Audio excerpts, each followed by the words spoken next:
நீ தேவனுக்கு ஸ்தோத்திர பலியிட்டு உன்னதமானவருக்கு உன் பொருத்தனைகளை செலுத்தி ஆபத்து காலத்தில் என்னை நோக்கி கூப்பிடு, நான் உன்னை விடுவிப்பேன், நீ என்னை மகிமைப்படுத்துவாய்.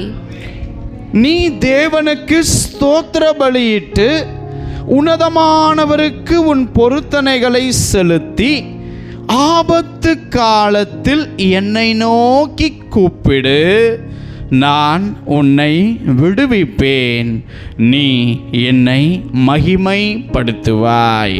ஹல்லேலூயா, ஹல்லேலூயா. பாருங்க, தயவு செய்து இன்றைக்கு தேவனுடைய வார்த்தையை நீங்கள் தயவு செய்து உன்னிப்பாய் கவனிப்பாய் கேட்கும்படிக்காய் நான் அன்போடு தாழ்மையோடு கேட்டுக்கொள்கிறேன். காரணம், இந்த நாளிலே தேவன் ஒரு மிகச்சிறப்பான ஒரு காரியத்தை கர்த்தருக்கு பயப்படுகிற ஒவ்வொரு பிள்ளைகளுடைய வாழ்க்கையிலும் தனித்துவமான ஒரு பெரும் ஆசீர்வாதத்தின் மாற்றத்தை இன்றைக்கு தேவன் கொடுக்க விரும்புகிறார். அல்லேலூயா. அதை நீங்கள் பெற்றுக்கொள்ள வேண்டும். தயவு செய்து வார்த்தைகளை கவனிப்போம். நான் உன்னை விடுவிப்பேன், நீ என்னை மகிமைப்படுத்துவாய். பாருங்க, விடுவிக்கிற தேவனுடைய கரம் நமக்கு உதவி செய்ய போகிறது. ஒரு விடுவிக்கிற தேவனுடைய கரம் பல்வேறு சூழ்நிலையிலே அகப்பட்டிருக்கிற நம்முடைய வாழ்க்கையில் அந்த கரம் விடுதலையை தந்து நம்மை ஆசீர்வதித்து நமக்கு உதவி செய்ய போகிறதை நாம் இன்றையிலிருந்து காணப்போகிறோம் என்பதை எத்தனை பேர் விசுவாசிக்கிறீங்களா? அவங்களாம் ஆமேன் சொல்லலாமா? ஹல்லேலூயா. உங்களை தாயின் கருவில் உருவாகும் முன்னமே அறிந்த தேவன், இந்த இருளான பாதையில் நீங்கள் நடக்கிறதை நன்கு அறிந்த ஒரு தேவன், உங்கள் எல்லா விதமான காரியத்தின் சூழ்நிலையிலும் இருந்து அவர் இன்றைக்கு விடுவிக்க விரும்புகிறார். ஹல்லேலூயா. ஒரு பெரும் விடுவிக்கிற அந்த சூழல் தேவன் இன்றைக்கு உங்கள் வாழ்க்கையில் ஏற்படுத்த போகிறார்.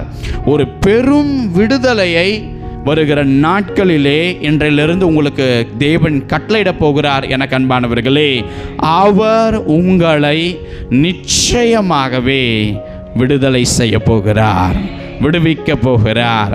அவர் செய்த நன்மைக்காக நீங்கள் அவரை உள்ளத்தின் ஆழத்திலிருந்து அதிகமாய் துதித்து கனப்படுத்தி அவர்தான் தேவன் சாட்சி சொல்லி மகிமைப்படுத்துகிற நாட்கள், தேவனுக்கு ஆக நீங்கள் செய்த பொருத்தனைகளையும் செய்கிற நாட்கள், அவரே தேவன் நான் தான்ப்பா சாட்சின்னு சொல்கிற நாட்களை தேவன் இன்றையிலிருந்து உங்களுக்கு அமைத்து தரப்போகிறார். நான் விசுவாசித்து சொல்கிறேன், எல்லாரும் அறிக்கை செய்ய வேண்டும். என்ன அறிக்கை தெரியுமா?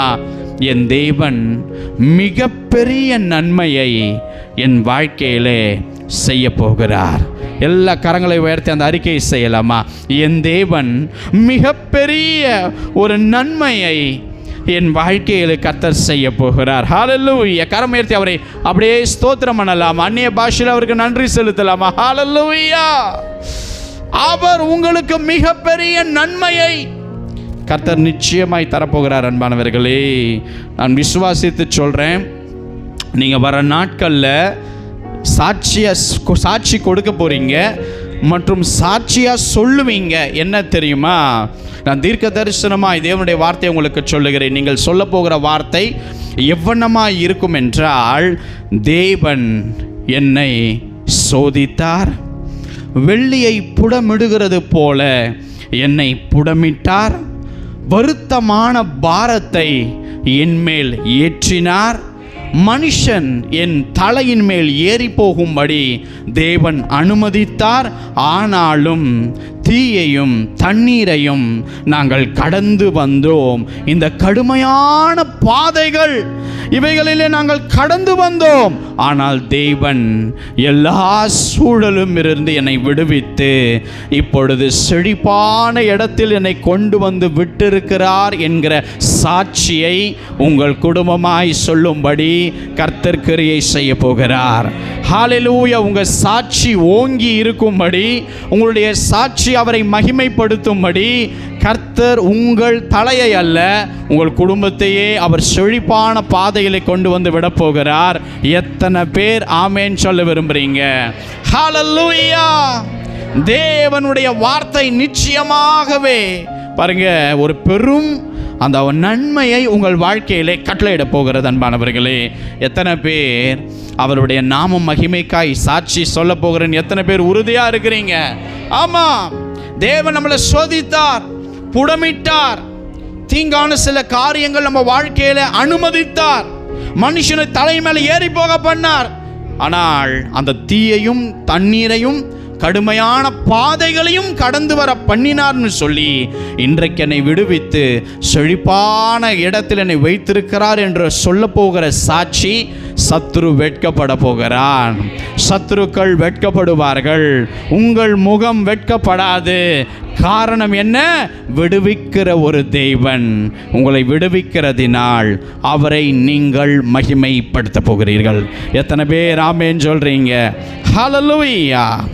உங்களுக்கு பசுமையான நாட்களையும் நீங்கள் எதிர்பார்த்த மகிமையின் நாட்களையும் நீங்கள் நீண்ட நாட்களாக பிரயாசப்பட்டும் காணாதிருந்த அந்த கிருபையின் நாட்களையும் நீங்கள் இன்றையிலிருந்து காணப்போகிறீர்கள் என்பதை ஊழியக்காரனாய் நான் விசுவாசிக்கிறேன்.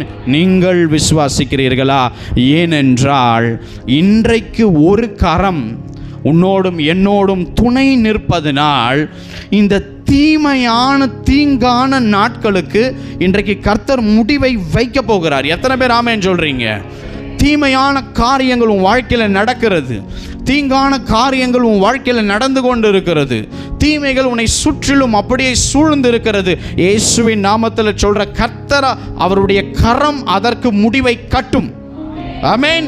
ஆனால் நல்ல பாதைகளிலே நீங்கள் நடக்கும்படி அதே கரம் உங்களை வழியும் நடத்த போகிறது. எனக்கு அன்பானவர்களே, அவர் உங்களை விடுவிப்பார், நீங்கள் அவரை மகிமைப்படுத்துவீர்கள். ஹல்லேலூயா! ஹல்லேலூயா! இன்றைக்கு எந்த பிரச்சனையிலே ஒரு விடுதலை உங்களுக்கு தேவை? எந்த விதமான சூழல்ல மாட்டி இருக்கிறீங்க? எப்படிப்பட்ட காரியத்தை மேற்கொள்ள முடியாமல் விழுகிறீங்க? யார நீங்கள் ஜெயம் எடுக்க முடியாதபடிக்கு சரிந்து போகும்படி சிறையிருப்பின் அந்த சூழலில் நீங்கள் வைக்கப்பட்டிருக்கிறீங்க. இயேசுவின் நாமத்தில் சொல்றேன், எல்லாவற்றிலும் இருந்து உங்கள் வாழ்க்கையை தேவன் எனக்கு விடுவிக்க போகிறார். அடிமைத்தன வாழ்க்கையாய் அதிலையும் விடுதலை தருவார். சத்துருக்களின் சூழ்ச்சியா அதிலும் விடுதலை தருவார். பாவ பழக்கத்தில் விடுதலையா அதையும் தேவன் தருவார். நீங்கள் நன்மையை காணாமல் தீமையே பார்க்கும் சிறைச்சாலையிலும் அனுபவத்திலும் தேவன் விடுதலை தரப்போகிறார். எந்த காரியத்தில் சந்தோஷத்தை இழந்து போய் துக்கத்தோடு கரடுமுரடான பாதைகளிலே சூழ்நிலையிலே நடந்து கொண்டிருக்கிறீங்களோ எல்லாவற்றிலும் இருந்து இயேசு இன்னைக்கு ஒரு விடுதலை தருவார். ஹல்லேலூயா! எத்தனை பேர் விசுவாசிக்கிறீங்க? அவர் உங்களை விடுவிப்பார். இயேசு உங்களை விடுவிப்பார். கரமுயர்த்தி சொல்லுங்க பார்க்கலாம். இயேசு மாத்திரமே உங்களை விடுவிக்க முடியும். அவரே தேவன், அவரே சர்வ வல்லவர், அவர் உங்களை விடுவிப்பார். காரணம், அவருடைய பிள்ளைகள் அவரை மகிமைப்படுத்தும்படி சாட்சியாய் நிற்க வேண்டும் என்பதை தேவன் திட்டமிட்டு இருக்கிறார். எவன் தடுக்க முடியும்? இயேசு உங்களை விடுவிக்க போகிறார். நீங்கள் அவரை மகிமைப்படுத்த போகிறீங்க. எத்தனை பேர் ஆமென் சொல்றீங்க? தலைக்கு மேலே இயேசுவை கனப்படுத்தும் விதமாக எல்லாம் தட்டி ஹல்லேலூயா! ஹல்லேலூயா! உங்களை பார்த்து என் தேவனாகிய கர்த்தராகிய இயேசு கிறிஸ்துவின் வார்த்தை வருகிறது, நீங்கள் பயப்படாதிருங்கள், நான் உங்களை விடுவிப்பேன் என்று உங்கள் இயேசு வாக்கு கொடுக்கிறார். பயப்படாதிருங்கள், நான் உங்களை விடுவிக்கிற தேவன். கர்த்தர் தம்முடைய வேதம் சொல்லுகிறது, கர்த்தர் தம்முடைய பரிசுத்தவான்கள் அனைவரையும் அவர் விடுவிப்பார் என்று எழுதியிருக்கிறது. எனக்கு அன்பானவர்களே, எகிப்தில் இருந்த அந்த ஜனத்தினுடைய உபத்திரவத்தை தேவன் பார்த்தார். அவர்கள் இடுகிற கூக்குரலை கேட்டார். அவர்கள் படுகிற வேதனையை அறிந்தார். அவர்கள் விடுவிக்க விரும்பின தேவன் அவர். அப்போ மோசே ஐயா கேட்கிறார், ஆண்டவரே, இஸ்ரவேல் புத்திரரிடத்தில் போய் உங்கள் பிதாக்களுடைய தேவன் என்னைய உங்களை விடுதலை பண்ணும்படி அனுப்பினார் அப்படின்னு நான் சொல்லும் பொழுது அந்த ஜனங்க கேட்பாங்க, அவர் நாமம் என்னன்னு கேட்பாங்க. அப்படின்னு சொல்லும் பொழுது தேவன் மோசே ஐயாவை பார்த்து சொன்னார், நான் இருக்கிறவராகவே இருக்கிறேன் என்பதை அவர்களிடத்தில் சொல் என்று சொன்னார். இருக்கிற உண்மையுள்ள ஒரே தேவன், அவர் தான் விடுதலை தர முடியும். அந்த தேவனால் உங்களுக்கு இன்றைக்கு விடுதலை உண்டு, விடுவிப்பார். அநேக காரியத்திலிருந்து தேவன் விடுவித்திருப்பதை நீங்கள் பார்ப்பீர்கள். வேதம் சொல்லுகிறது, சிறுமைப்பட்டவன் மேல் சிந்தையுள்ளவன் பாக்கியவான், தீங்கு நாட்களிலே தேவன் அவனை விடுவிப்பார் என்று வேதம் சொல்லுகிறது. அன்பானவர்களே, சிறுமைப்பட்டவன் மேல் சிந்தையுள்ளவன் பாக்கியவான்க, தீங்கு நாட்களிலே கர்த்தர் அவனை விடுவிப்பார். ஹல்லேலூயா. இன்றைக்கு எந்தெந்த தீங்கான காரியங்களில் சிக்கியிருக்கிறீர்களோ தேவன் உங்களை விடுவிப்பார். நீங்கள் அவரை மகிமைப்படுத்துவீர்கள். எத்தனை பேர் ஆமேன் சொல்ல விரும்புறீங்க? ஹல்லேலூயா. தீங்கான காரியங்கள் என் வாழ்க்கையில் நடக்குதுன்னு சொல்றவங்கெல்லாம் கையை உயர்த்துங்க பார்க்கலாம். ஒரு விடுதலைக்காக நான் போராடி கொண்டிருக்கேன் பிரதர், ஒரு காரியங்களை இப்படியா ஜெயத்தை தேவன் தரணும்னு போராடி கொண்டு இருக்கிற எத்தனை பேர் சொல்ல விரும்புறீங்க? ஹல்லேலூயா, ஹல்லேலூயா. நீங்க சொல்றீங்க, ஒரு தீமையான காரியம் முடிஞ்சதுன்னா அதுக்கு பதில இன்னொரு தீமை வருது பிரதர். சாவர வரைக்கும் இந்த தீமையே பார்க்கணும்னு என் தலையில எழுதி இருக்கு என்று நீங்கள் சொல்லிக் கொண்டு இருக்கிறீர்கள். அன்பானவர்களே, தீமைகள் வரும், தீங்கான காரியங்கள் நேரிடும், துன்பங்கள் ஜெபிக்கிறவர்கள் வாழ்க்கையிலே அநேகமாகத்தான் இருக்கும்.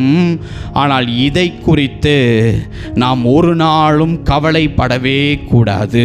காரணம் என்ன தெரியுமா? நமக்கு ஒரு தேவன் துணையாய் இருக்கிறார். அவர் என்ன செய்வார் தெரியுமா? நீதிமானுக்கு வரும் துன்பம் அநேகமாய் இருந்தாலும் கர்த்தர் அவளோடு இருந்து அவர்களை விடுவிப்பார் என்பதை வேதம் சொல்லுகிறது. ஹல்லேலூயா.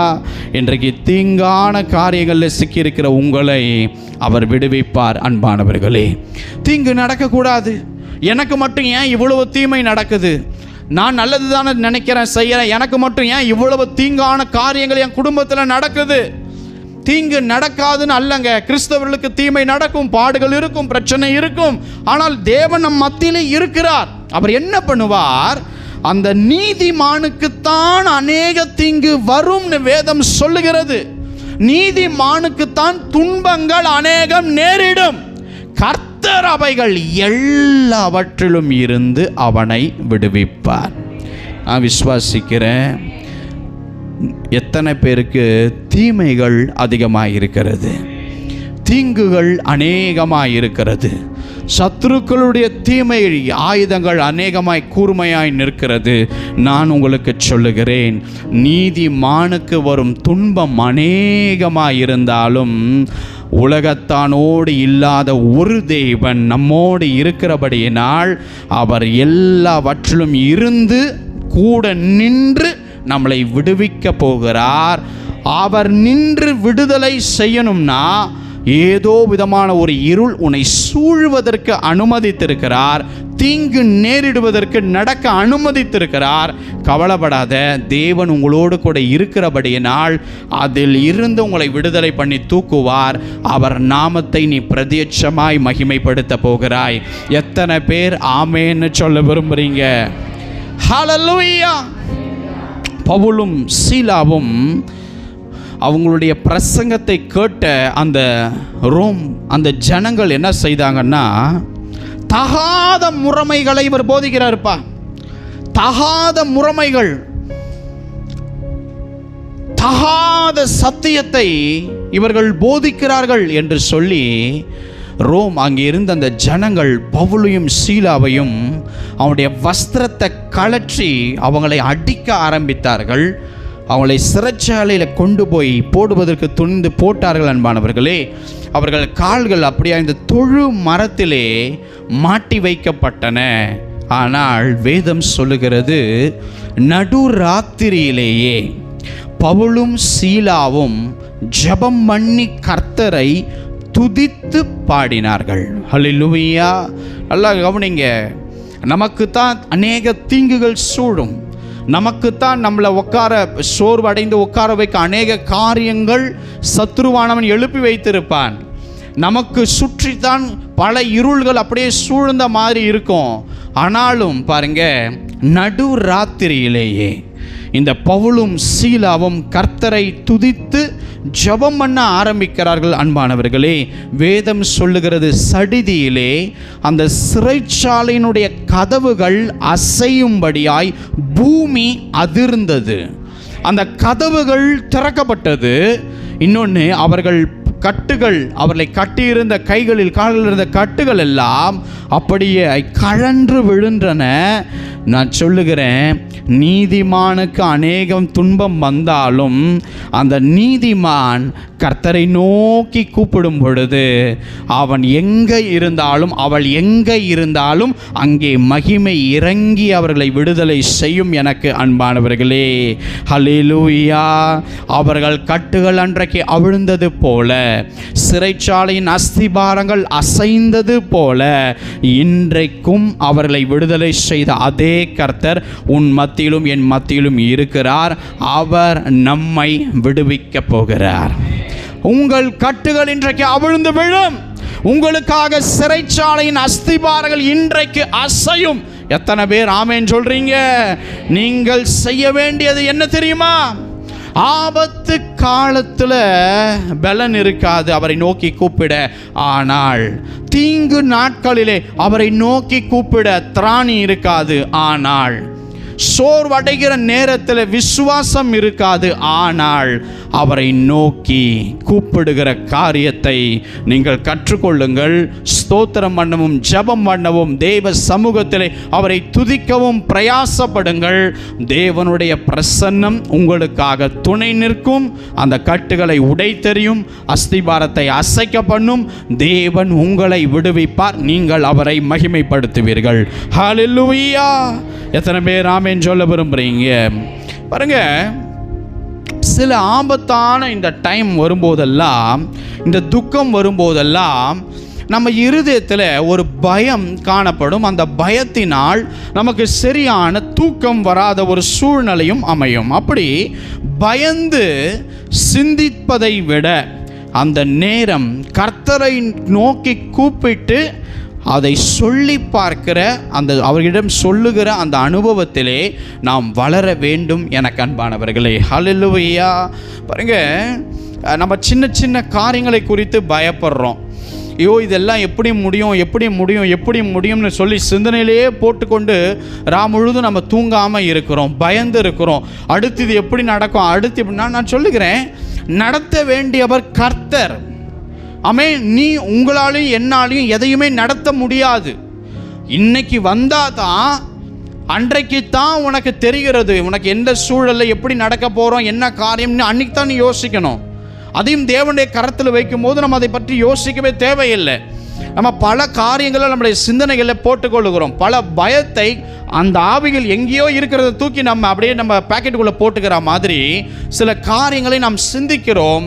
பாருங்க, நம்மளை நடத்துபவர் கர்த்தர். அவர்தான் அதை டேக் ஓவர் பண்ணுவார். அதை குறித்து நாம் கலங்கக்கூடாது, பயப்படக்கூடாது.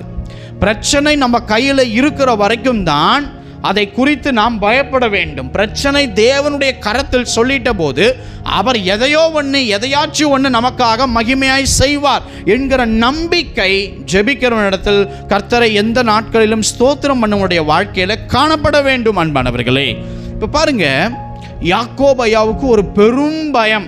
ஐயோ, கடவுள் தான் இந்த தேசத்துக்கு திரும்பி வர சொல்றாரு. ஆனால் இவர் சொன்னா முன்னாடியே சமாதானமாக எல்லாத்தையும் பண்ணி வச்சா பரவாயில்ல. ஐயோ, காலையில் ஏசா வருவானே, அவன் நம்மளை கொன்று போடுவானே, இன்னும் நம்மளை கொல்லணும் அப்படின்ற ஒரு அந்த கொலைவெறியின் ஆவி அவனுக்குள்ளே இருக்கே. நான் வேற அவனை ஏமாற்றி இருக்கிறேனே என்று சொல்லி பல குழப்பம் வருகிறது. உடனே பல காரியங்களை அங்கே செய்கிறார். ஏசாவுக்கு நல்ல நல்ல வெகுமதியில் அனுப்புகிறார். அப்படியே அந்த வெகுமதியை பார்த்தாவது என் மேலே மனம் இறங்கி காணப்படுவான்பான். ஆட்கள் அனுப்புகிறார், வெகுமதி அனுப்புகிறார். தனக்கு இருக்கிற மந்தைகள் மனைவிகள் எல்லாத்தையும் பிரித்து பிரித்து பிரித்து சேஃப்டியாக பண்ணி அவளை அப்படி அக்கறைப்படுத்துகிறார். ஆனால் வேதம் சொல்லுகிறது, யாக்கோபு எல்லாத்தையும் செஞ்சிட்டு தனித்திருந்தார் என்று வேதம் சொல்லுகிறது. ஹல்லேலூயா. அந்த தனித்திருந்த நேரம்தான் ஜப நேரம். எனக்கு அன்பானவர்களே, ஒரு புருஷன் பொழுது விடியும் மட்டும் அவரோடு கூட போராடினார் என்று வேதம் சொல்லுகிறது. அவர் சொன்னார், தான் போக வேண்டும், இப்படியாய் பொழுது விடுகிறது அப்படின்னு சொல்லும் பொழுது யாக்கோபு சொன்னார், நீர் என்னை ஆசீர்வதித்தால் ஒழிய நான் உம்மை போக விட மாட்டேன் ஆண்டவரே. நீர் என்னை ஆசீர்வதித்தால் ஒழிய நான் உம்மை போக விட மாட்டேன் என்று சொல்லும் பொழுது, உன் பேர் என்னன்னு கேட்கும் பொழுது, உன் பேர் யாக்கோபு என் பேர் அப்படின்னும் போது, இனி உன் பேர் யாக்கோபு அல்லப்பா, இனி உன் பேர் இஸ்ரவேல் என்னப்படும் என்று சொல்லி பாருங்க, தேவனோடும் மனிதரோடும் போராடி நீ மேற்கொண்டாய் என்று சொல்லி தேவன் பாருங்க ஜபத்தில் அந்த யாக்கோபு என்கிற அந்த தேவ மனுஷன் போராடினார். அதனால் வந்த ஒரு பெரும் ஆசீர்வாதம் என்னன்னா, காலையில் எல்லா காரியங்களும் மாறுதலாய் முடியும்படி கர்த்தர் கிருபை செய்தார். ஹல்லேலூயா. நான் சொல்கிறேன், காரியம் மாறுதலாய் முடியணுமா, அவரை நோக்கி கூப்பிட்டு அவரோடு கூட தனித்திருக்கிற அந்த அனுபவம் தான் உங்கள் சூழ்நிலையை தேவன் மாற்ற முடியும். ஆபத்து காலத்தில் அவரை நோக்கி கூப்பிட்டால் அவர் உங்களை விடுவிப்பார். நீங்கள் அவரை மகிமைப்படுத்துவீர்கள். உங்கள் காரியம் மாறுதலாக அப்பொழுதுதான் முடியும். எத்தனை பேர் ஆமென் சொல்றீங்க? ஹல்லேலூயா. விடுவிக்க கூடிய ஒரு தேவனை நோக்கி கூப்பிடுங்க அன்பானவர்களே. விடுவிக்க வல்லமை இல்லாத ஆட்களை தேடுவதை நிறுத்துங்கள். ஹல்லேலூயா.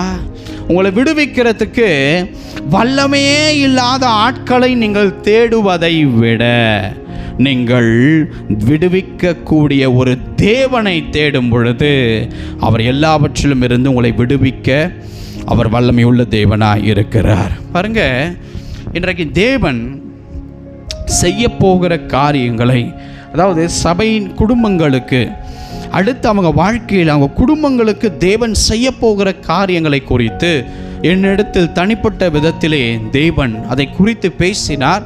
அது ரொம்ப ஆச்சரியமாய் இருந்தது. இப்படியும் கர்த்தர் தம்முடைய பிள்ளைகளை நடத்துவாரா என்று சொல்லுவதற்கு ஏதுவாக அது மகிமையாய் இருந்ததை அவர் சொல்ல நான் கேட்டேன். எனக்கு அன்பானவர்களே, பாருங்க, நான் விசுவாசிக்கிற மற்ற ஆராதனை போல அல்ல, இந்த ஆராதனை ஒரு வித்தியாச நிலையை உங்களுக்குள் ஏற்படுத்த போகிறதை நான் விசுவாசிக்கிறேன். காரணம், இந்த இடத்துல தேவன் சொல்லுகிறதை நான் அனுதினமும் வைத்து ஜெபிக்கிறேன். தேவன் இந்த இடத்துல எனக்கு சொல்லுகிறதை நான் அப்படியே கீழ்ப்படிந்து செய்கிறேன். தேவன் எனக்கு சொல்லுகிற கற்பனைகளை நான் பயபக்தியோடு கை கொள்ளுகிறேன். அதனால் அந்த ஒவ்வொரு வார்த்தையின் ஆசீர்வாதமும் என் வாழ்க்கையில் வருகிறதை நான் பிரத்யட்சமாய் பார்க்க முடிகிறது. அப்போ நான் தேவன் இந்த காரியத்தை சொல்லும் பொழுது, ஆண்டவரே, இந்த ஆசீர்வாதத்தை நான் மாத்திரம் பெற்றுக்கொண்டால் போடாது, சபை பெற்றுக்கொள்ள வேண்டும். நம்ம உட்கார ஆமென் சொல்கிறோம், கேட்கிறோம், அதை குறித்து என்ன பேசினார்னு சொல்லி நம்ம நினைவு கூறணும். நம்ம அதுக்காக ஜெபிக்கணும், அதுக்காக அந்த பிரயாசப்படணும். உங்களுக்காக எல்லா ஆசீர்வாதத்தையும் ஆண்டவர் பிரிண்ட் அடித்து எல்லாத்தையும் ரெடியாக வச்சிருக்கிறார். அதை பெற்றுக்கொள்வதற்கு நீங்கள் உங்களை ஆயத்தப்படுத்திக்கணும், அதுக்கு ப்ரிப்பேர் பண்ணிக்கணும், அதுக்காக காத்திருக்கணும், அதுக்காக உற்சாகமாய் தேவனுக்கு நன்றி செலுத்தி கொண்டு எப்போ பெற போறேன்னு அப்படியே விசுவாசத்தோடு இருக்கணும் அன்பானவர்களே. இல்லை என்றால் அந்த ஆசீர்வாதங்கள் உங்கள் வாழ்க்கையில் நடக்காமல் அது கடந்து போய்விடும். ஹல்லேலூயா. ஆண்டவருடைய வார்த்தை ஒரு நாளும் விழாது, அது தரையிலே விழுந்து போகாது. விடுதலை இல்லாமல் இருக்கிற உங்களுக்கு தேவன் ஒரு விடுதலை தர மாத்திரம் அல்ல, கரடு முரடான பாதைகளில் நடந்த உங்களுடைய கால்கள் ஒரு செம்மையான இடத்திலே கொண்டு வந்து நிறுத்த தேவன் இந்த ஆராதனை ஆயத்தப்படுத்தி இருக்கிறார். ஒரு செம்மையான இடத்திலே கொண்டு வந்து உங்களை வைத்து ஆசீர்வாதமாய் நடத்த அவர் திட்டமிட்டு இருக்கிறார். ஹல்லேலூயா! எத்தனை பேர் ஆமென் சொல்றீங்க? அன்றைக்கு தானியேலை விடுவித்த அதே தேவன், அந்த 3 வாலிபர்களை விடுவித்த அதே தேவன், சிறைச்சாலையிலே பேதுருவையா இருக்கும் பொழுது விடுதலை விட்ட அதே தேவன் இன்றைக்கு உங்களை அவர் விடுவிப்பார். நீங்கள் அவரை மகிமைப்படுத்த போகிறீர்கள். எத்தனை பேர் ஆமென் சொல்ல விரும்புறீங்க? பாருங்க, அந்த சாதாரண அந்த வாலிபன், அந்த தாவீது, அந்த சவுல் ராஜாவை பார்த்து சொல்லுகிற ஒரு வார்த்தை என்ன தெரியுமா? என்னைய சிங்கத்தின் கைக்கும் என்னைய கரடியின் கைக்கும் என்னை தப்புவித்த அந்த கர்த்தர் இந்த பெலிஸ்தனுடைய கைக்கும் என்னை தப்புவிக்க அவர் வல்லமை உள்ளவராய் இருக்கிறார்னு சொல்லும் பொழுது, அந்த சவுல் ராஜா அந்த வாலிபனை பார்த்து சொன்ன ஒரே வார்த்தை, நீ போ, கர்த்தர் உன்னோடு கூட இருப்பாராக என்று சொன்னார். அன்பானவர்களே, எத்தனை பேர் விசுவாசிக்கிறீங்க? என்னை கரடியின் கைக்கும் சிங்கத்தின் கைக்கும் தப்புவித்த ஒரு தேவன் இந்த பெலிஸ்தனுடைய கைக்கும் என்னை தப்புவிப்பார். ஹல்லேலூயா! காரணம் என்ன? கர்த்தர் உங்களோடு கூட இருக்கிறார். அவர் உங்களை விடுவிப்பார். நீங்கள் அவரை மகிமைப்படுத்துவீர்கள். அவரே தேவன் என இப்படியாய் அழகாய் நடத்தினார் என்கிற சாட்சியை பாடுகளுக்கு அப்புறம் வரப்போகிற நன்மைகளை பெற்று நீங்கள் சொல்லுவீர்கள் என அன்பானவர்களே. ஹல்லேலூயா! எத்தனை பேர் ஆமென் சொல்ல விரும்புறீங்க? கர்த்தரை தேடுகிற உங்கள் மேல் தேவனுடைய ஆசீர்வாதம் இன்றைக்கு வரும். அன்பானவர்களே, கர்த்தரை தேடுகிற உங்களுக்கு, கர்த்தர் மேல் விசுவாசமாய் காத்திருக்கும் உங்களுக்கு நிச்சயமாகவே எல்லா தீங்கான அந்த சூழ்நிலையிலும் இருந்து உங்களை விடுவித்து, உங்களை கடக்க வைத்து, உங்களை பசுமையான நாட்களையும் தந்து உங்களை ஆசீர்வதிக்க விரும்புகிறார். ஹல்லேலூயா! யோபு ஐயாவுடைய வாழ்க்கையை தியானித்து பாருங்க. யோசேப்பு ஐயாவுடைய வாழ்க்கையை தியானித்து பாருங்க. தேவன் தானியேல் அந்த தேவ மனுஷனை தியானித்து பாருங்க. சிறையாய் கொண்டு போடுகிற அந்த பாபிலோனிலே தேவன், அவருடைய வறண்ட வாழ்க்கை காணப்பட்டது. ஆனால் அது வறண்ட நிலைமையிலேயே தேவன் விடலை. அந்த 3 வாலிபர்கள் சாத்ராக், மேஷாக், ஆபேத்நேகோவை அப்படியாக கைதியாய் கொண்டு போனாங்க பாபிலோனுக்கு. ஆனால் தேவன் அவர்களை கைதியாகவே அங்கே வைக்கவில்லை. அவர்களுடைய வறண்ட கரடுமுரடான பாதைகளில் நிச்சயம் கர்த்தர் நடக்க வைப்பார். ஹல்லேலூயா! நிச்சயம் அந்த டெஸ்ட்டை பாஸ் பண்ணாமல் ஒருத்தனும் தேவனுடைய பசுமை நிறைந்த ஆசீர்வாதத்தின் வாசல் அவனுக்கு திறக்கப்படாது.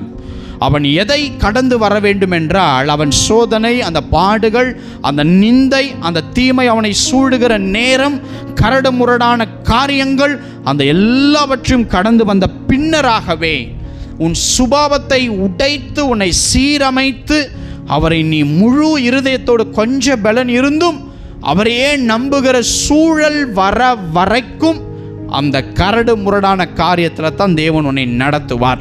ஆனால் அதன் பின்பதாக தேவன் இந்த தானியேலை அதே அரண்மனையிலே அதிகாரியாய் உட்கார வைத்தார்.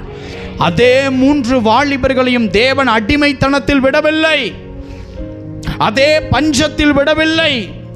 கர்த்தர் அவர்களை அங்கே உயர்த்த ஆரம்பித்தார். அவர்கள் ஆராதிக்கிற ஒரு தேவன்தான் உண்மையுள்ளவர்னு நிரூபணம் செய்கிற அளவுக்கு ஒரு சூழல் அங்கே வருவதற்கு தேவன் அங்கே அனுமதித்தார் அந்த 4 பரிசுத்தவான்களுக்கும். ஹல்லேலூயா! சிங்கத்தின் கெபி அவர் விரும்பல, ஆனால் அந்த சூழலை கர்த்தர் ஏற்படுத்துகிறார். அந்த அக்கினி ஜுவாலை அவங்க விரும்பல, ஆனால் அந்த சூழலை கர்த்தர் அங்கே ஏற்படுத்துகிறார். இங்க நமக்கு என்ன பிரச்சனைனா, அந்த கெபியை பார்த்த உடனே நம்ம அதிகமாக புலம்ப ஆரம்பிக்கிறோம். அந்த குகையை பார்க்கும் பொழுது, அங்கே இருக்கிற இருளை பார்க்கும் பொழுது, அங்கே கர்ஜிக்கிற மனுஷன் அப்படியே சிங்கம் போல சுற்றி இருக்கும் பொழுதே நம்ம வீக் ஆயிடுறோம். அன்பானவர்களே, நல்லா புரிந்து கொள்ளுங்க, நமக்கு பிடிக்காத காரியத்தின் சூழல் நடக்க நடக்க நடக்க உன் சாட்சி அங்கே பலமாய் இருப்பதற்காக அது ஒரு அடையாளமாக நீங்கள் எடுத்துக்கொள்ள வேண்டுமே தவிர, தேவன் ஏண்டா என்னை இப்படி நடத்துகிறார், அவருக்கு வேலையே கிடையாதா, அதெல்லாம் நாம் சொல்லக்கூடாது அன்பானவர்களே. காரணம், நம்ம கிட்ட இருக்கிற இந்த கொஞ்சம் மூளையினால் தேவன் நம் வாழ்க்கையில் வைத்திருக்கிற ஆசீர்வாதத்தினுடைய தன்மை நமக்கு புரிய வராது. எப்போ புரிய வரும்னா, அந்த தன்மைக்குள்ளாய் ஒருவன் போய் அவன் அங்கே துதித்து அவன் அங்கே மகிமைப்படுத்தி அங்கே போடுவது தேவ சித்தமானால் என்னை போடட்டும் அர்ப்பணிக்கிற அவளை அங்கே தீங்கு சூழவே சூழாது அவளை தேவன் விடுவித்து உயர்த்தி விடுவார். ஹல்லேலூயா. ஒவ்வொருவருக்கும் ஒரு சூழல். இந்த வாலிபர்களுக்கு இப்படிப்பட்ட சூழல், யோசேப்புக்கு ஒரு சூழல், யாக்கோபுக்கு ஒரு சூழல், யோபு ஐயாவுக்கு அந்த சந்ததிகளை இழக்கிற ஒரு சூழல் வருகிறது. எஸ், கர்த்தர் நம்மளோடு கூட இருக்கிறார். நம்ம சரியா நடக்கும்போது, தேவனுக்கு நாம் சரியா பயப்படும் போது, தேவனையே நம்ம உண்மையா சார்ந்திருக்கும் பொழுது வருகிற இழப்புகளுக்கு நாம் கவலைப்படக்கூடாது. தேவன் நம்ம கூட இருந்து நம்ம லைஃப்ல நம்ம இழக்கிற நன்மைகளுக்கு நம்ம கவலையே படக்கூடாது. ஏன்னா அதை 10 மடங்கு திரும்ப தந்துடுவார் கூட இருக்கிற ஒரு தேவன். எத்தனை பேர் ஆமேன்னு சொல்றீங்க? தேவன் கூட இல்லாமல் இருக்கும் பொழுதுதான் இழப்பை குறித்து, சத்துரு எழும்பி நிற்கிறதை குறித்து, ஆயுதம் என்னை குத்த நிற்கும் பொழுதுதான் பயப்பட வேண்டும். தேவன் இருக்கும் பொழுது அவைகளை குறித்து நாம் சற்று அவ்வளவேனும் நாம் கவலைப்படக்கூடாது. ஏன் தெரியுமா? அவர் கூட இருக்கும் பொழுது அவை எழும்பினாலும் நிர்மூலமாகும் என்பது ஜெபிக்கிறவளுடைய விசுவாசம். எத்தனை பேர் ஆமேன்னு சொல்கிறீங்க? பக்கத்தில் திரும்பி, நீ சும்மா சும்மா சோர்ந்து போகாத, கர்த்தர் உன் கூட இருக்கிறத யோசித்து பார். சொல்லுங்க. ஆமேன். ஹல்லேலூயா. கொஞ்சம் நல்லா தான் சிரிங்களான்னு சொல்லுங்களேன். ஹல்லேலூயா. ஆமேன். ஹல்லேலூயா. பாருங்க, நிச்சயமாகவே எனக்கு தேவன் தரிசனம் கொடுக்காத வரைக்கும் தான் நான் பயப்படுவேன். ஆனால் தேவன் ஒரு காரியத்தை நான் செய்ய போகிறதை எப்போ எனக்கு ஒரு ப்ளூ பிரிண்ட்டாக முன்னாடி கொடுக்குறாரோ அப்பயே என் கலக்கமான அந்த நிலையை என் கிட்டேருந்து தூக்கி போட்டுருவேன். ஏன்னா அவர் சொன்னால் அதை செய்வார். என் வேலை என்ன தெரியுமா? அதை பெறக்கூடாதபடி சாத்தான் கிரியேட் செய்யும் போது நான் என்ன பண்ணணும்னா, நான் பெறுவதற்கு ஆயத்தமாய் ஓடணும். அது மட்டும்தான் என் வேலை. என்றைக்கு தேவன் உன் குடும்பத்தில், உன் ஊழியத்தில், உன் தனிப்பட்ட ஜப வாழ்க்கையில் இதை செய்ய போகிறேன்ற வரைக்கும் தான் நான் அழுவேன், நான் கதறுவேன், நான் போராடுவேன். செய்வேன்னு சொல்லிட்டார்னா அவ்வளோதான். அதுக்காக அதை பெற்றுக்கொள்ள நான் என்ன பண்ணணும்? நான் இன்னும் என் பரிசுத்த வாழ்க்கையை எப்படி பரிசுத்தமாக நான் ஓடணும், இன்னும் தேவனுடைய கண்ணுக்கு நான் இனிமையானவனாக எப்படி தெரியணும், அப்படித்தான் யோசிக்க வேண்டும் நீங்களும் நானும். காரணம், அவர் விடுவிக்க போகிறார் அன்பானவர்களே. ஏனென்றால் தேவன் எனக்கு காண்பித்தார். கர்த்தரையே நம்பி வந்திருக்கிற சில பிள்ளைகளுடைய அந்த காலின் பாதங்கள் தேவன் அவர்களை நொறுக்கின சில காரியத்தினால், தேவன் அவர்களை பாடுகளுக்குள் அதிகமாய் நடத்தியதினால், அது பலன் இல்லாமல் சோர்ந்து களைப்போடு கொஞ்ச பலன் இருந்தும் ஏதாச்சும் பண்ணுவார் கடைசிய நேரத்திலேயாவது நம்பி சில பாதைகள் அந்த மனிதன் நடந்து கொண்டிருக்கிற காட்சியை பார்த்த பொழுது, தேவன் உள்ளத்தில் நினைக்கும் பொழுது அந்த விடுதலை அவங்க வாழ்க்கையில் கிரியேட் செய்து, அடுத்து கரடுமுரடான அந்த பாதையிலே அந்த மகளுடைய கால் படாதபடி தேவனுடைய ஒரு கரம் அதை தாங்கி பிடித்து, புல்லுள்ள இடங்களில் இனி நீ நட, இனி நீ இப்படி அலையாத, இனி நான் உன்னை இப்படி திரிய விடமாட்டேன், இனி உனக்கு ஏற்ற காரியத்தை நான் செய்வேன் அப்படின்னு சொல்லி அந்த பாதைகளில் அந்த மனுஷியை நடத்தும் காட்சியை தீர்க்க தரிசனமாக தேவன் எனக்கு காண்பித்தார். அப்போ நான் கேட்டேன், ஆண்டவரே, இது எவைகளை குறிக்கிறது? எனக்கு புரியவில்லையே என்று சொல்லும் பொழுது தேவன் கொஞ்சம் பலன் இருந்தும் அவரையே நம்பி போராடி கொண்டிருக்கிறவருடைய பாதைகளை நாம் முழுவதுமாக இனிமேல் அவர்களே நினைத்தாலும் அந்த பழைய பாடுகள் அவங்க இனி பார்க்கவே மாட்டாங்க. அவர்களுக்கு தேவையான ஆரோக்கியமான தண்ணீர், அவர்களுக்கு தேவையான பசுமை, அவர்களுக்கு தேவையான மன சமாதானத்தின் ஆசீர்வாதத்தின் வழி நடத்துதல், பசுமையான பாதைகளிலே இனி நான் நடத்த போகிறேன் என்பதை சொல்லும்படியாய் தேவன் என்னிடத்தில் சொன்னார். அதனால தான் நான் சொல்கிறேன், இனி அந்த பாடுகள், அந்த பழைய பாடுகளை என் கண் பார்க்க போகிறது இல்லை என்பதை நான் விசுவாசிக்கிறேன். எத்தனை பேர் விசுவாசிக்கிறீங்க? ஹல்லேலூயா. பாருங்க, யோசேப்பு ஐயா கர்த்தரால் உயர்த்தப்பட்டாலும் அவர் உயர்த்தப்படுகிறதுக்கு முன்பு வரைத்தான் சிறைச்சாலை, அவர் மேலே போடப்படுகிற தவறான பழி, குடும்பத்தை விட்டு பிரிந்த அந்த உடைந்த இருதயம், அந்த வழி நிறைந்த வாழ்க்கை சிறையிலே, இதெல்லாம் எப்போ வந்துச்சு தெரியுமா? ஆசீர்வாதம் பெறுவதற்கு முன்பதாக தேவன் அவரை நடத்தினார். ஆனால் ஆசீர்வாதம் பெற்ற பின்பு திரும்ப ஒரு நாளும் அவர் சிறைக்குள் போகவில்லை, அடிமைத்தன வாழ்க்கைக்குள் சிக்கவில்லை. அந்த பழைய அந்த பாடுகள் எல்லாவற்றிலும் கர்த்தர் முற்றுப்புள்ளி வைத்தார். நான் சொல்கிறேன், இது போதும் அப்படின்னு அவர் டிசைட் பண்ணிட்டா அது நம்ம வாழ்க்கையில் அப்படியே நடக்கும். ஹல்லேலூயா. யோசேப்பு வாழ்க்கையில் அன்றைக்கு டிசைட் பண்ணாருங்க. ஹல்லேலூயா. என் மகன் திரும்ப வேதனைப்படக்கூடாது, திரும்ப சிறைச்சாலை போடக்கூடாது, திரும்ப அவன் மேலே சூழக்கூடாது, பண்ணாத தப்புக்காக இன்னும் தண்டனை அனுபவிக்கக்கூடாது, போதும்னு தேவன் டிசைட் பண்ணிட்டாருன்னா கதவு திறக்கும். தேவன் டிசைட் பண்ணிட்டார்னா அதே வனாந்தரத்தில் பசுமையை உண்டாக்கி நடத்த ஆரம்பிப்பார். நான் விசுவாசிக்கிறேன், கர்த்தர் அவைகளை உங்கள் வாழ்க்கையில் செய்ய போகிறார். ஹல்லேலூயா.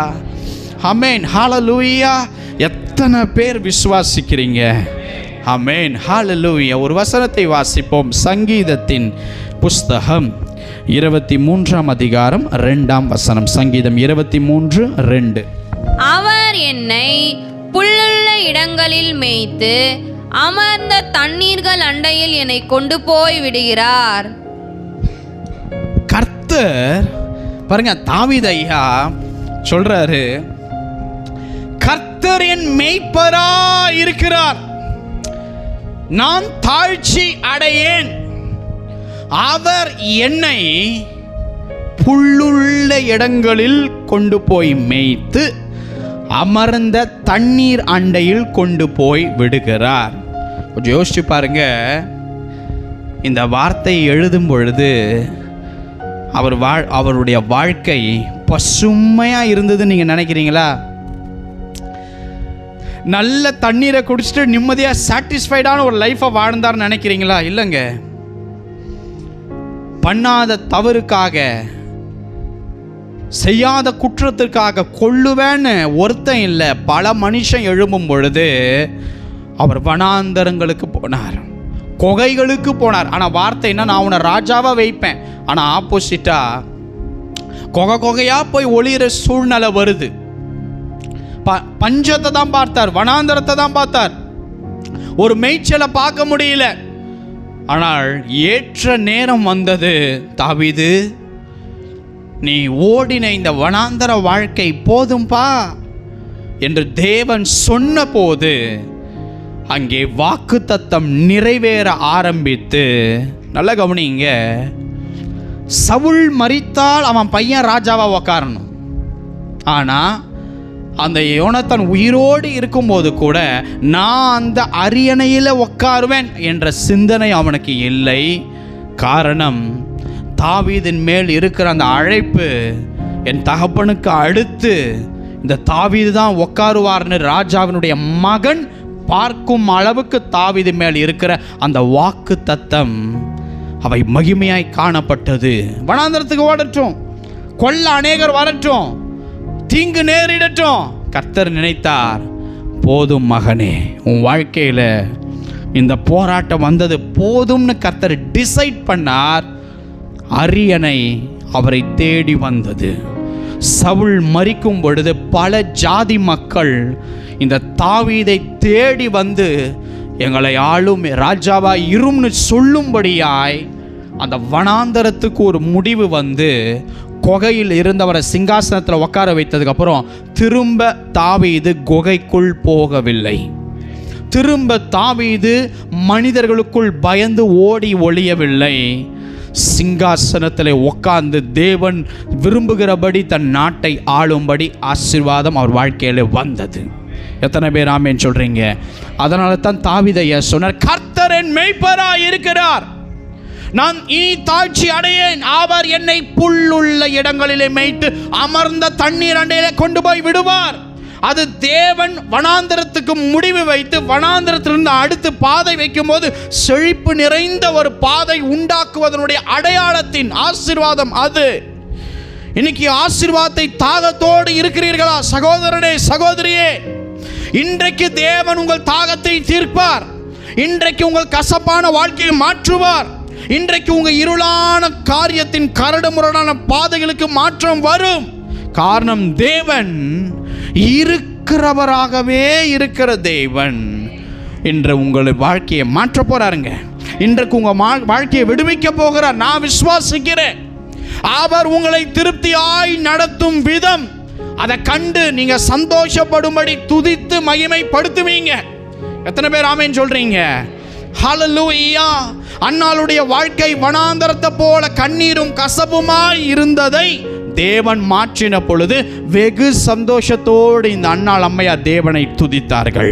நகோமி வாழ்க்கை வனாந்தரத்தை போல கண்ணீரும் கசப்புமாய் இருந்ததை தேவன் மாற்றின பொழுது நகோமி மிக சந்தோஷத்தோடு தேவனை துதித்தார்கள். யாபேசினுடைய வாழ்க்கை வனாந்தரத்தை போல கண்ணீரும் கசப்புமாய் இருந்ததை தேவன் மாற்றின பொழுது இந்த யாபேஸ் வெகு சந்தோஷமாய் தேவன் செய்த நன்மைக்காக துதித்தார்கள். எனக்கு அன்பானவர்களே, இந்த பரிசுத்தவான்களைப் போல இன்றைக்கு கசப்பும் இருளான பாதைகளும் வேதனைகளும் அநேக காரியங்களும் வாழ்க்கையில் சூழ்ந்திருக்கிறத கொஞ்சம் பலத்தோ இருந்தும் நீங்கள் கர்த்தரை விசுவாசிக்கிறீங்க, அதை தேவன் பார்க்கிறார். இந்த செய்தியை எல்லாருக்கும் கிடையாது. ஜெபிக்காத ஒருத்தனுக்கும் இந்த ஆசீர்வாதம் வராது. இயேசுவின் நாமத்தில் சொல்றேன். வேதத்தை வாசிக்காத எவளுக்கும் இந்த ஆசீர்வாதம் வராது. எவனோ ஒருத்தன் ஏதோ ஒரு பரிசுத்தவாட்டி இங்க கொஞ்சம் பலன் இருந்தும் கர்த்தருக்காய் ஓடிக்கொண்டிருக்கிற தேவன் உன் வாழ்க்கையில இன்றைக்கு இந்த விதமான இருளின் பாதைக்கு முற்றுப்புள்ளி வைக்கிறார். இதே வாழ்க்கையில அடுத்து வனாந்தரங்கள் போவாது. இந்த வனாந்தரம் செழிப்பாய் இருக்கிறத நீ பார்ப்பாய். ஏனென்றால் தேவன் உன்னை நடத்துவார். அவர் இன்றைக்கு உங்களை விடுவிக்க விரும்புகிறார். அநேக தீங்குகள் காற்ற போல புகைய போல உன் பக்கத்திலிருந்து அப்படியே ஒண்ணுமில்லாமல் பறந்து போவதை நீ பார்ப்பாய். எத்தனை பேர் இருந்தாங்களே இன்னைக்கு என்ன இத்தனையும் காணமேன்னு சொல்லி நீ ஏன் நினைக்கிற அளவுக்கு அதெல்லாம் தானாய் விலகி போகும். காரணம், உன் அடுத்த பாதை தேவனுடைய கரம் அதை தாங்கி அடுத்து வைக்க போகிற பாதை பசுமையாய் இருக்கும் என்பதை நான் விசுவாசிக்கிறேன். சபை விசுவாசிக்கிறதா? ஹல்லேலூயா, ஹல்லேலூயா. கர்த்தர் அவர்களை விடுவித்தார். அவர்கள் தேவனை மகிமைப்படுத்துவார்கள். எத்தனை பேர் விசுவாசிக்கிறீங்க? நாம் கடைசியாக ஒரு வசனத்தை வாசித்து முடிக்கலாம். யோசுவா 15ஆம் அதிகாரம் 19ஆம் வசனம். யோசுவா 15:19. அப்பொழுது அவள், எனக்கு ஒரு ஆசீர்வாதம் தர வேண்டும், எனக்கு வறட்சியான நிலத்தை தந்தீர், நீர் பாய்ச்சலான நிலத்தையும் எனக்கு தர வேண்டும் என்றாள். அப்பொழுது அவளுக்கு மேற்புறத்திலும் கீழ்ப்புறத்திலும் நீர் பாய்ச்சலான நிலங்களை கொடுத்தார். எனக்கு அன்பானவர்களே, தயவு செய்து வேதாகமத்தை கீழே வைத்துக் கொள்ளுங்க. ஒரு மகள் தன் தகப்பனிடம் ஒரு ஆசீர்வாதத்தை கேட்கும் பொழுது அந்த தகப்பன் எவ்வாறு அதை கொடுத்தார் கொஞ்சம் நல்ல தியானிப்போம். காலேப் இவருடைய வாழ்க்கையை குறித்து தேவனுக்கு பயந்து நடக்கிற ஒரு மனுஷன் என்பதை வேதம் நமக்கு தெளிவாய் சொல்லுகிறது. ஏனென்றால் மோசே ஐயாவிடம் கர்த்தர் இந்த காலேபை குறித்து சாட்சி கொடுத்தார். ஆமென். இன்னைக்கு மனுஷங்க நம்மளை குறித்து கொடுக்கிற சாட்சி அது ஒன்றுக்கும் உதவாது. அது நம்மளை பசுமையான இடத்துக்கு கொண்டு போகாது. மனுஷி நம்ம ஆஃபீஸில் நம்ம குடும்பத்தில் உங்களுக்கு தெரிந்தவங்க உங்களை குறித்து கொடுக்கிற சாட்சி உங்களை அடுத்து பசுமையான பாதைக்கு கொண்டு போகாது. ஆனால் கர்த்தர் மோசே ஐயாவிடம் ஒரு மனிதனை குறித்து பேசுகிறார், காலேபை குறித்து. என்னுடைய மகன் காலேபை பாரு மோசே, அவர் வேற ஆவி உடையவர்ப்பா, உத்தமமா என்னை பின்பற்றின ஒரு மனுஷன்பா, என் சத்தத்துக்கு உண்மையா செவி கொடுத்த ஒரு மனுஷன்பா, என்னைய கோபப்படுத்தாமல் நடத்தின மனுஷன்ல இந்த காலேபும் ஒரு தம்பா. என்னை கோபப்படுத்தாம அப்படியா பயபக்தியோடு நடந்தவன்பான் கர்த்தர் சொல்லி, அவன் போய் வந்த தேசத்தில் நான் சேர பண்ணி அவன் சந்ததிக்கும் நான் அந்த காரியத்தை சுதந்தரித்து கொள்வார்கள் என்கிற ஆசீர்வாதத்தை காலேபுக்கு தேவன் தரார். நல்லா கவனிங்க. இப்போ இந்த காலேப் உள்ள போயிட்டார், சுதந்தரிச்சிட்டார், தன் சந்ததி குடும்பத்தோடு வாழ்றார். அவருக்கு ஒரு மகள் பிறக்கிறார். இப்போ இந்த காலேப் ஒரு அறிக்கையை கொடுக்கிறார். என்னன்னா, கீரியாத் செப்போர் என்கிற ஒரு கூட்டம், அதாவது கர்த்தர் அருவருக்கிற ஒரு கூட்டம். அந்த கூட்டம் ஒரு பட்டணத்தில் வாழ்ந்தது. இந்த கீரியாத் செப்போர் என்கிற கூட்டத்தை யார் வந்து அவைகளை சுட்டெரித்து, அதாவது அவளை சங்காரம் பண்ணி அந்த பட்டணத்தை அவங்களை வீழ்த்தி பிடிக்கிறவங்களுக்கு யார் பிடிக்கிறானோ அவனுக்கு என்னுடைய மகளை நான் திருமணம் செய்து கொடுப்பேன் என்கிற ஒரு காரியத்தை காலேப் தன் கூட்டத்திற்கு முன்பதாய் அறிவிக்கிறார்.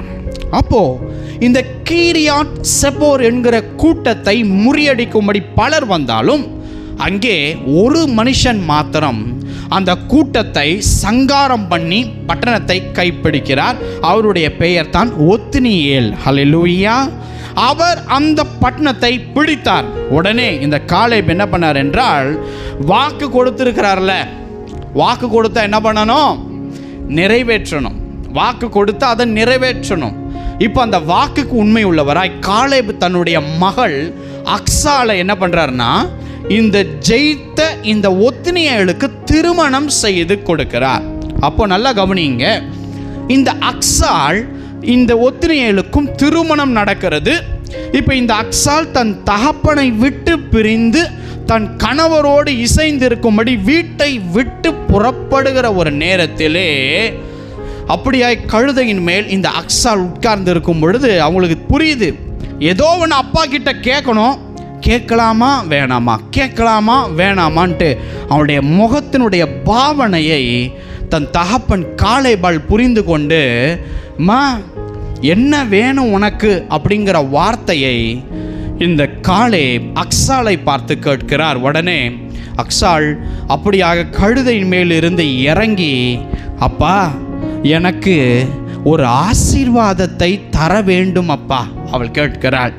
உடனே என்னம்மா வேணும் அப்படின்னு கேட்கும் பொழுது அந்த மகள் சொல்றா, அப்பா எனக்கு வறட்சியான நிலங்களை நீங்கள் கொடுத்துருக்கிறீங்க அப்பா, இந்த வறட்சியான நிலங்களை தந்திருக்கீங்க ரைட், ஆனால் எனக்கு நீர்ப்பாய்ச்சலான நிலத்தின் அந்த ஆசீர்வாதங்கள் எனக்கு நீங்கள் தர வேண்டும் அப்பா என்று இந்த காலேபிடம் தன் மகள் அக்சால் கேட்கிறாள். எனக்கு அன்பானவர்களே, அப்போது காலேப் தன் மகள் அக்சால் கேட்டதற்கு அப்படி அதுக்கு எந்த ஒரு விதமான நிபந்தனையும் சொல்லாமல் அவர் சொல்கிறாரு, மேற்புறத்திலும் கீழ்ப்புறத்திலும் நீர்ப்பாய்ச்சலான நிலங்கள் எல்லாத்தையும் நான் உனக்கு கொடுக்கிறேன் அப்படின்னு சொல்லி தன் மகளுக்காக தன் தகப்பனார் வனாந்தரத்தின் இடத்தை கொடுத்தது. மகளுக்கு பிடிக்காம கேட்ட நீர்ப்பாய்ச்சலான இடத்த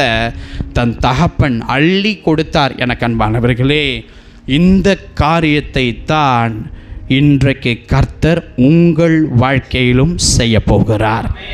இன்றைக்கு கொஞ்ச பலன் இருந்தும் கர்த்தரை உண்மையாய் தேடுகிற பிள்ளைகளே, தேவனுக்கு பயந்து பாவ வாழ்க்கையை விட்டு கர்த்தருக்காய் அடக்கி கொண்டு பரிசுத்த வாழ்க்கையை அந்த வாழ்க்கையை கற்பனைகளை விட்டு விலகாமல் ஓடிக்கொண்டிருக்கிற கர்த்தருடைய பிள்ளைகளே, கர்த்தர் இன்றைக்கு உங்களுக்கு ஒரு பெரும் ஆசீர்வாதத்தை அன்றைக்கு காலேப் தன் மகள் கேட்டதனால் கொடுத்ததைப் போல இன்றைக்கு அந்த கர்த்தர் தகப்பன் என்கிற ஸ்தானத்தில் இருக்கிற அவர் தன் மகளுக்கும் மகனுக்கும் இந்த வனாந்தர வாழ்க்கை முடியட்டும், செழிப்பான நாட்கள் உண்டாகட்டும் கேட்கிறவருடைய வாழ்க்கையில் இன்னைக்கு ஒரு மிகச் சிறப்பான பசுமையின் துவக்கத்தை ஏற்படுத்த போகிறார் என்பதை நான் விசுவாசிக்கிறேன்.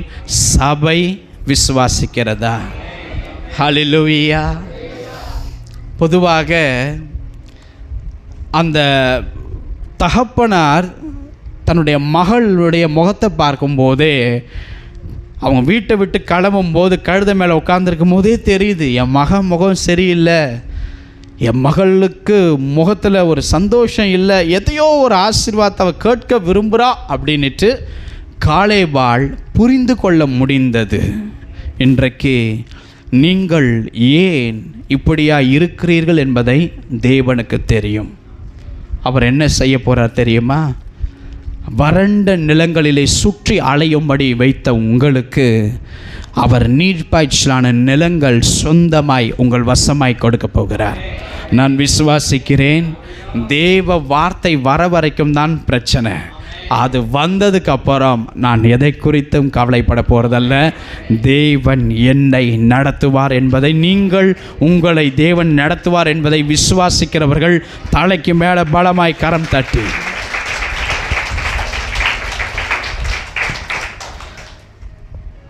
அப்பத்தை கேட்கிற மகனுக்கு அப்பா கல்லை தருவாரா? மீனை சாப்பிட வேணும் அப்படின்னு அப்பான்னு கேட்குற தம் மகனுக்கு அப்பா பாம்பை சாப்பிட கொடுப்பாரா? இல்லை இல்லை இல்லை. பைபிள் சொல்லுது, தகப்பன் தாம் பிள்ளைக்கு இறங்குகிறது போல கர்த்தர் அவருக்கு பயந்தவர்களுக்கு அவர் இறங்குவார். ஆமென். ஒரு தகப்பன் தாம் பிள்ளைக்கு இறங்குவது போல கர்த்தர் தமக்கு பயந்தவர்களுக்கு இறங்குவாருங்க. இன்னைக்கு அவருக்கு பயந்து நடக்கிறவங்க இருப்பான் பாருங்க, அப்போ வாழ்க்கையில் நான் சொல்ல போகிறேன் பாருங்க, சாட்சி ஏற்படும். இந்த சாட்சி மகத்துவமாக இருக்கும், இந்த சாட்சி மகிமையாக இருக்கும். ஹல்லேலூயா. ஏனென்றால் இந்த ஆசீர்வாதங்கள் எல்லாம் நான் நிச்சயமாக பெற்றுக்கொள்வேன். எனக்கு தெரியும். நான் ஆண்டவரை பார்த்து சொன்னேன், நான் மாத்திரம் இந்த ஆசீர்வாதத்தை சுதந்திரிக்கக்கூடாது, என் சபையின் குடும்பம் இதை பெற்றுக்கொள்ள வேண்டும் ஆண்டவரே. நான் விசுவாசித்து சொல்கிறேன், தகப்பன் தன் பிள்ளைக்கு இன்றைக்கு கொடுக்க மனதாயிருக்கிறார். ஹல்லேலூயா. என் தகப்பன், என் தாய் எனக்கு ஒன்றும் சேர்த்து வைக்கலையே, எனக்கு ஒன்றும் இல்லையே, நாம் அதை குறித்து கவலைப்பட வேண்டாம் அன்பானவர்களே. இன்று தேவனுடைய ஆசீர்வாதம் ஒன்று உன் வாழ்க்கையில் வந்துச்சுன்னா, பழைய பஞ்சத்தின் வறட்சியின் கசப்பான துக்கனால நீ இனி காண மாட்டாய். இத்தனை பேர் விசுவாசிக்கிறீங்க? நான் திரும்ப சொல்கிறேன், இனி பழைய பஞ்சத்தின் வறட்சியின் கசப்பு துக்க நாட்களை காண மாட்டாய். தேவன் நீர்ப்பாய்ச்சலான ஆசீர்வாதங்களை கொடுத்து தம்முடைய மகனை, தம்முடைய மகளை இன்றைக்கு கனப்படுத்த விரும்புகிறார். ஹல்லேலூயா. எத்தனை பேர் கர்த்தருடைய வார்த்தையை நம்புகிறீங்க? அவர் உன்னை விடுவிப்பார், நீங்கள் அவரை மகிமைப்படுத்துவீர்கள். எத்தனை பேர் விசுவாசிக்கிறீங்களோ? ஹல்லேலூயா, ஹல்லேலூயா. பக்கத்தில் திரும்பி சொல்லுங்க, உங்களுடைய வனாந்தரம் உங்கள் உண்மைத்துவத்தை பார்த்து இன்றைக்கு முடிவடைகிறது. ஹல்லேலூயா, ஹல்லேலூயா. தேவன் அடுத்து நீங்கள் நடக்க போகிற பாதைகளில் எல்லா சூழலும் மாற்றப்பட்டிருப்பதை நான் பார்ப்பேன். நீங்கள் உங்கள் வாழ்க்கையில் நடக்க போகிறத பார்க்க போகிறீங்க. உங்கள் இருள் சூழ்ந்த நேரம் இதெல்லாம் நம்ம நினைத்தா கூட திரும்ப வராதுங்க அன்பானவர்களே. இந்த பஞ்சம், இந்த பட்டினி, இந்த வறட்சி, இந்த இந்த இந்த தவறான பெயர், இதெல்லாம் வர வர வர வர வர நான் கர்த்தரை அதிகமாய் துதிக்கிறேன். ஏனென்றால் இவைகளெல்லாம் நாங்கள் திரும்பி பார்த்தாலும் இனி பார்க்க போகிறது கிடையாது. தேவன் அப்படி நடத்தினாரே என்று தம் பிள்ளைகளுக்கு சாட்சியாய் நாம் நிற்கும்படி கர்த்தர் நம்மளை கரடு முரடான பாதைகளுக்கு நடத்தினதற்கு நான் நன்றி செலுத்துகிறேன். ஹல்லேலூயா. எத்தனை பேர் உண்மையாய் என்னைய இந்த வனாந்தரத்தில் கொண்டு வந்து விட்டுட்டாரேன்னு புலம்பன இந்த நாவில் என்னைய இந்த வனாந்தரத்தில் கொண்டு வந்து வைத்தாரே நன்றி சொல்ல விரும்புகிறீங்களா? எத்தனை பேர் சொல்ல விரும்புகிறீங்க? அவங்க எல்லாம் அப்படியே எழுந்து நிற்கலாமா? எல்லாம் எழுந்து